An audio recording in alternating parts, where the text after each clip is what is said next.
నమస్తే. మీ ఎర్రంరెడ్డి తిరుపతి రెడ్డి. మనం మొదటి నుంచి అనుకుంటున్నట్లే నేను ఎప్పటి నుంచో చెప్తున్నా. నేను సవాళ్ళు చేశాను మీడియా వేదిక ద్వారా. రేవంత్ రెడ్డి గారు ఖచ్చితంగా కాంగ్రెస్ పార్టీని పుట్టిముంచి నరేంద్ర మోడీ, చంద్రబాబులతో కలిసి ఖచ్చితంగా ఆహ్, మళ్ళీ ముఖ్యమంత్రి కావాలని చూస్తా ఉన్నాడని నేను చెప్పాను. అందుకే ఈ మధ్య 6 గ్యారంటీలలో ఘోరమైన వైఫల్యం. శాంతి భద్రత విషయంలో ఘోరమైన వైఫల్యం. తెలంగాణలో చిన్న పిల్లోడినని కూడా మళ్ళా కాంగ్రెస్ పార్టీ అధికారంలో అని చెప్పగలుగుతాడు. ఎందుకంటే అడుగడుగున వైఫల్యం కనపడతా ఉంది. ఈ వైఫల్యాలన్నిటికీ కారణం రేవంత్ రెడ్డి గారు. ఎందుకంటే చంద్రబాబు గారి, మోడీ గారి కనుసన్నల్లో రేవంత్ రెడ్డి గారు పనిచేస్తూ కాంగ్రెస్ పార్టీని పుట్టిముంచే కార్యక్రమం చేస్తారు. ఇది బీజేపీ ఆడుతున్న జగన్ నాటకం. ఈ విషయము రాహుల్ గాంధీ గారికి కూడా అర్థమైంది. కానీ వాళ్ళకి పట్టుమని 2 రాష్ట్రాల లోపల ఇక్కడ అంటే సౌత్ ఇండియా లోపల కర్ణాటకలో ఇక్కడే అధికారంలో ఉంది. ఈ 2 రాష్ట్రాలే కాంగ్రెస్ పార్టీ దేశవ్యాప్తంగా వారికి పార్టీ యంత్రాంగం నడవడానికి కావాల్సినట్టు ఖర్చులు ఇస్తున్నారు ప్రతి నెల.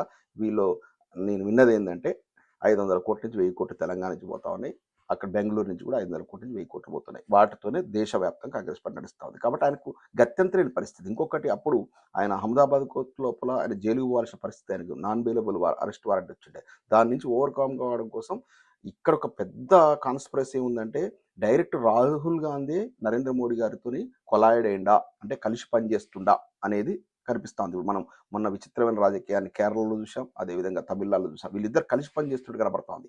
ఇక తెలంగాణలో అయితే ఖచ్చితంగా 100%. ఇప్పుడు బండి భగీరథ విషయంలోనే కాంగ్రెస్ ప్రభుత్వం ఉండి కూడా దాదాపు ఆ పిల్లవాడు 9 రోజులు అబ్స్కాండ్ అయినా కూడా పోలీసులు చూసి చూడనట్టు పోయారు. అసలు ఆ విషయంలో అంత సీరియస్నెస్ కనపడలేదు. నిన్నటి ముఖ్యమంత్రి రేవంత్ రెడ్డి గారి ప్రెస్ మీట్లో కూడా చిన్నపిల్లాడి విషయంలో ఇట్లా చేస్తారా, చిన్న అమ్మాయి విషయంలో ఇట్లా చేస్తారా అని మాట్లాడుతున్నాడు తప్ప కేసు యొక్క తీవ్రత, పోక్సో కేసు తీవ్రత, దాని మీద ఈ బీజేపీ వాళ్ళు ఇట్లా చేస్తున్న దాన్ని అంత చండాలని ఒక కాంగ్రెస్ పార్టీ ముఖ్యమంత్రి స్థాయిలో ఉండి ఎట్లా ఎదుర్కోవాలో దేశవ్యాప్తంగా ఇది కాంగ్రెస్ పార్టీకి చాలా మైలేజ్ ఇచ్చేటువంటి అంశాన్ని కూడా పక్కన పెట్టిందంటే కాంగ్రెస్ పార్టీని బొందబెట్టే కార్యక్రమం ఖచ్చితంగా కనబడుతుంది. ఇంకెందుకు, సాక్షాత్తు బహిరంగ సభా వేదికలోనే మోడీ గారు పిలవడం, నువ్వు వచ్చి నాతో కలిసి పనిచేయి, నేను కావాల్సినంత హైట్స్లోకి తీసుకెళ్తా, నువ్వు ఏదైతే స్థానం కోరుకున్నా ఆ స్థానాన్ని తీసుకెళ్తా అంటే ఇంకా ముఖ్యమంత్రి పొజిషన్ కంటిన్యూ కావడం, లేకపోతే కేంద్ర స్థాయి లోపల మంత్రిని చేస్తానని ఆ భయం ఇవ్వడమే కదా. నువ్వు ఏం కోరుకుంటున్నావు నేను అది చేస్తా అని చెప్తున్నాడు మోడీ గారు. దానికి నేను నవ్వుతూ సమాధానం చెప్తున్నాడు తప్ప మరి ఇమ్మీడియట్గా ఈయన తీవ్రంగా కాంగ్రెస్ పార్టీ ముఖ్యమంత్రిగా ఉండి బీజేపీని వ్యతిరేకించే వ్యక్తి అయితే ఇమీడియట్గా దాన్ని ఖండించాలి కదా. మేము కలిసి పనిచేసేది ఏంది, ప్రభుత్వం మీది కేంద్ర ప్రభుత్వం, మా రాష్ట్ర ప్రభుత్వం, ఆ విషయం లోపల మా హక్కుల కోసం పోరాడతామని చెప్పాలి. కానీ మేము కలిసి పనిచేస్తామంటే నవ్వడం ఏంటి, చేయడం ఏంటి? ఈయన యొక్క పనితీరు కూడా అట్టే కనపడుతుంది కదా. సాక్షాత్ కేంద్ర మంత్రి కొడుకు మీద, హోంశాఖ సహాయ మంత్రి కొడుకు మీద వచ్చినటువంటి దాన్ని కూడా ఇతను సరిగ్గా హ్యాండిల్ చేయలేక చేతులెత్తేసిన వ్యవహారం. ఇవన్నీ ఒక పక్కన పెడితే అంటే ఈయన ఖచ్చితంగా 100% మోడీ గారు, చంద్రబాబు గారి కనుసన్నలో పనిచేస్తున్నాడు. ఒక్క విమర్శ లేదు, కేంద్ర ప్రభుత్వం మీద ఒక విమర్శ లేదు, పక్క రాష్ట్రం మీద పోరాటం లేదు, నీళ్ళని తీసుకపోతున్నా కూడా, వాళ్ళు దోచుకొని పోతున్నా కూడా దాని మీద స్పందన లేదు. ఇది ఒక ఎత్తు. అయితే ఇంకో రెండో ఎత్తు, ఒక్కొక్కరిని కాంగ్రెస్ పార్టీ డిఎన్ఏ వాళ్ళు అంటే నరనరాన కాంగ్రెస్ పార్టీ సిద్ధాంతాలు వంట పట్టించుకున్నటువంటి నాయకులు ఒక్కొక్కరిని కాంగ్రెస్ పార్టీ నుంచి గెంటేస్తున్నారు. అంటే కాంగ్రెస్ పార్టీని ఆంధ్రప్రదేశ్లో ఏ స్థితికి తీసుకొచ్చిందో తెలంగాణలో అదే స్థితికి తీసుకొచ్చడానికి మోడీ గారి, చంద్రబాబు గారి అసైన్మెంట్ ప్రకారం రేవంత్ రెడ్డి గారు పనిచేస్తాడు. జీవన్ రెడ్డి గారిని పంపించేశారు. కోమటిరెడ్డి వెంకరెడ్డి గారిని ఆల్మోస్ట్ బఫూన్ కంటే ఇంకా హీనంగా అతని యొక్క వ్యక్తిత్వాన్ని మొత్తం చిత్రీకరించారు. ఎందుకంటే మనం చూసినాం కదా, ఎన్టీవీలో వచ్చిన కథనాలు, ఏబిఎన్లో వచ్చిన కథనాలు కోమటిరెడ్డి గారి మీద. ఆయన సైలెంట్ అయిపోయాడు ఆ దెబ్బతోని. అంటే ఆయనకు ఎన్నడూ లేనటువంటి మహిళా అధికారులతోని ఏదో సంబంధాలు ఉన్నట్లుగా చిత్రీకరణ చేసి ఆయనను సైలెంట్ చేసిరు. ఉత్తమ్ కుమార్ రెడ్డి గారు ఎక్కడున్నారో తెలియని పరిస్థితి. బట్టి విక్రమార్క గారు కూడా బురద రాసి ఆయన కూడా చల్లార్చారు. ఆయన కూడా గొంతెత్తకుండా చేసిరు.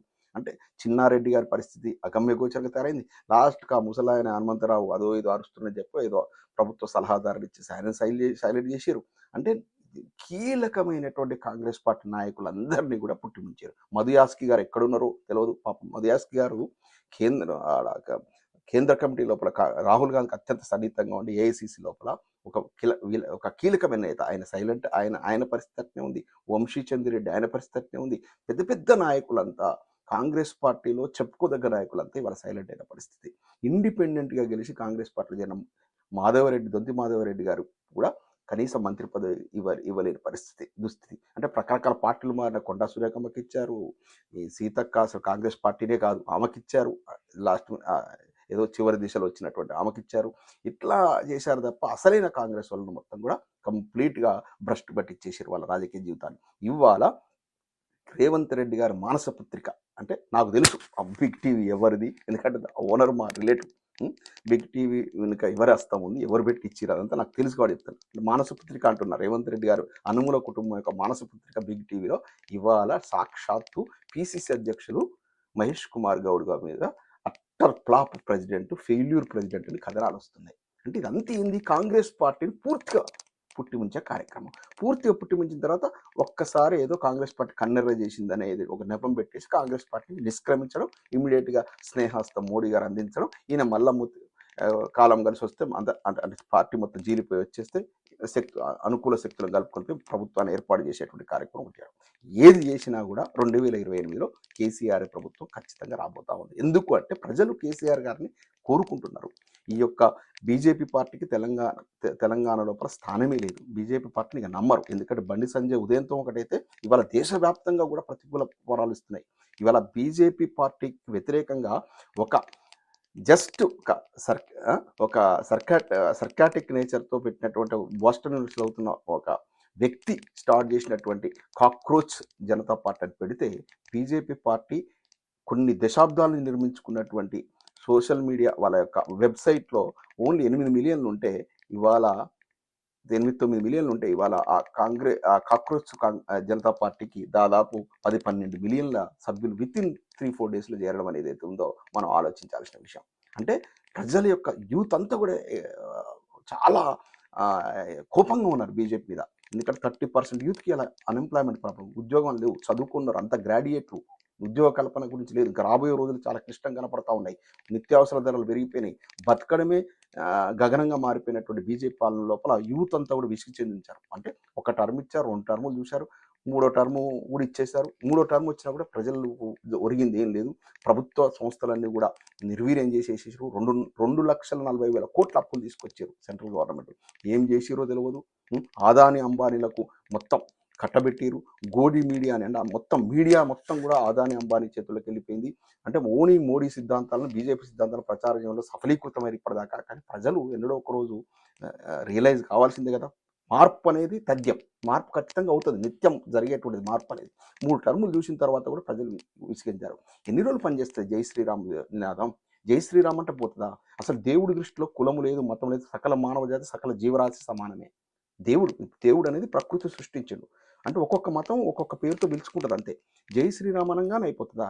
మనం చేయని శ్రీరామనవమి వచ్చిందంటే ఎంత ఆధ్యాత్మిక వాతావరణం ఉంటుంది గతం లోపల. వీళ్ళు వచ్చి బీజేపీ వచ్చి మతాన్ని అంటగట్టి జై శ్రీరామ్ నినాదం అంటేసి మొత్తం మంట కలిపారు. హిందుత్వ మతాన్ని కలుషితం చేసిన పార్టీ ఏదైతే ఉందో బీజేపీ పార్టీ. మతంతో సంబంధం లేదు. నేను గతంలో కూడా చెప్పిన, కేసీఆర్ గారు యాదాద్రి టెంపుల్ ఎంత బ్రహ్మాండంగా కట్టించారు. ఒక్కరోజు కూడా రాజకీయానికి వాడుకోవడం మహాపాపం. బీజేపీ చేస్తుంది మహాపాపం. లాస్ట్కి ఈ దుర్మార్గులు ఎంత స్థితికి వేరంటే, కొన్ని కోట్లాది మంది కొలుస్తున్న సాయిబాబా గారికి కూడా ఆయన జన్మతః ముస్లిం అని ముద్ర వేసేసి సాయిబాబాను కూడా సోషల్ మీడియా వేదిక దేశిస్తున్నారు. ఇంతకంటే మహాపాపం ఉందా?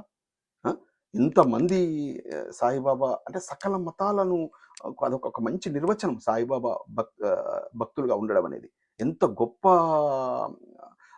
మహా ఆధ్యాత్మికత వస్తుంది. ఆయన మొక్కుతా ఉంటే సాయిబాబా ఎంత ప్రశాంతత ఉంటుంది. అసలు సాయిబాబా దేవుని మీద కూడా రాజకీయాన్ని కలిపారు. ముస్లిం అని, జన్మతః ముస్లిం అని ముద్ర వేసి. ఇది కథ. ఇంత ఘోరమైనటువంటి రాజకీయం చేస్తున్న బీజేపీ ప్రజలు నమ్మే పరిస్థితి లేరు. ఒకవైపు బీజేపీ, ఇటువైపు కాంగ్రెస్ రెండు కూడా విశ్వసించగలిపినాయి. ఒకవేళ అయినా రేవంత్ రెడ్డి గారు బీజేపీలో చేరినా కూడా ఈయన ఒక పెద్ద బ్యాగేజు. రేవంత్ రెడ్డి గారిని తెలంగాణ సమాజం ఇక నమ్మదు. ఎందుకంటే 6 గ్యారెంటీలు అంటూ పచ్చి మోసం చేసినటువంటి దగాకోరు రేవంత్ రెడ్డి గారిని ఇక ఏ పార్టీకైనా ఆ బ్యాగు తగిలించుకో, రేవంత్ రెడ్డి అనేటువంటి తగిలించుకుంటే ఆ పార్టీ పుట్టిపోతుంది. కాబట్టి బీజేపీ కూడా నష్టమే.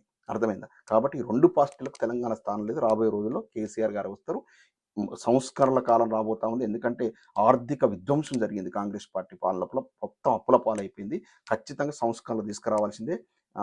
కీలకమైనటువంటి పథకాలు, రైతు బంధు ఇటువంటివి మాత్రమే కొనసాగిస్తారు కావచ్చు. వచ్చే రోజుల్లో కూడా ఏ ప్రభుత్వం అయినా కూడా మిగతా వాటిని సంస్కరణ చేయాలి. ఆర్థికంగా క్రమశిక్షణ చేయాలి.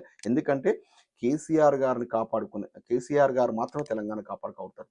చావు నోట్ల తలబెట్టి తెలంగాణ తీసుకొచ్చిన కేసీఆర్ గారి చేతిలో తెలంగాణ పదిలంగా ఉంటుంది. ఆర్థిక క్రమశిక్షణ తీసుకొస్తారు. ఎందుకంటే ఇంతకుముందు మొన్న వచ్చినప్పుడు రామన్నతో మేము అమెరికాలో మాట్లాడినా కూడా అదే విషయం డిస్కషన్ అయింది. నిన్న హరీష్ రావు గారితో మాట్లాడిన అదే డిస్కషన్ వచ్చింది. ఎట్లా పెడతారు, ఎట్లా గాడిన పెడతారు, కాంగ్రెస్ పార్టీ సర్వనాశనం చేసింది, రియల్ ఎస్టేట్ వ్యవస్థ నాశనం చేసింది, భూముల ధరలు పడిపోయినాయి, వ్యవసాయ రంగం కుదేలైపోయింది, రైతుల పరిస్థితి అధ్వానంగా అయింది, నిరుద్యోగం పెరిగిపోయింది, ప్రొఫెషనల్ వృత్తి విద్యా కళాశాలల పరిస్థితి ఘోరంగా తయారైంది, ఫీజు రియంబర్స్మెంట్ పథకానికి తిరుగుడు కచేరి, ఇవన్నీ ఎట్లా గాడిన పెడతారన్నా అంటే వాళ్ళు చెప్పింది రామన్న గాని, హరీష్ అన్న గాని చెప్పింది ఏంటంటే ఖచ్చితంగా క్రమశిక్షణ, ఆర్థిక క్రమశిక్షణ పాటించాల్సిందే. చాలా టఫ్ టైం ఉంది. వి విల్ డూ దట్ అని చెప్తున్నారు.